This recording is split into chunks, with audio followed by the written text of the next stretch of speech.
I had 4 legs. आता मला हे वाक्य कोणत्या काळातले ते सांगा. ओके, चला पास्ट टेन्स तर आला.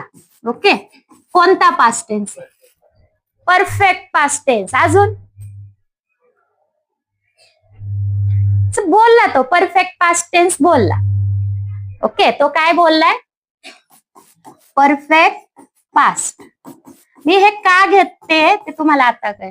परफेक्ट पास्ट मध्ये वाक्याची रचना करता द्या सोडून तात्पुरता आपण काय सांगतो? हॅड येतो आणि हॅडच्या नंतर क्रियापदाचं कितवं रूप येतं? वाक्य जर वाचलं तर त्यामध्ये क्रियापद आलेलं आहे का? 4 आले. 4 हे काय आपलं संख्यावाचक विशेषण. ठीक आहे, क्रियापद आलेलं आहे का?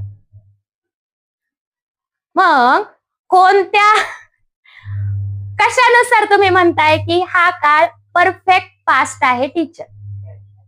चला, हॅड वरून ओळखलं, पण नियम काय सांगतो? आलाय? आता मला जे वाटतंय ते आहे. मी जर म्हणलं हात वर करा, सगळेच हात वर करा. टीचर तुमचंच बरोबर. सांग. सिंपल पास्ट वाटतंय मला. मला कोणता वाटतोय?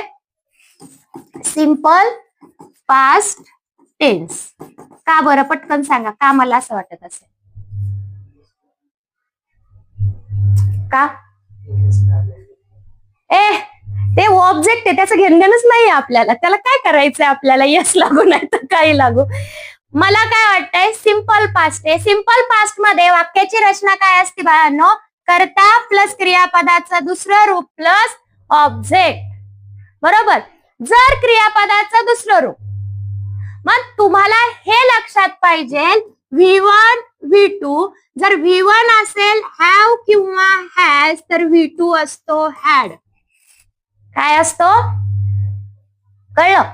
मग करता आलाय, क्रियापदाचं कितवं रूप आलंय, आणि हा जो काय झाला पूर्ण, म्हणजे कोणती रचना झाली? Simple past tense.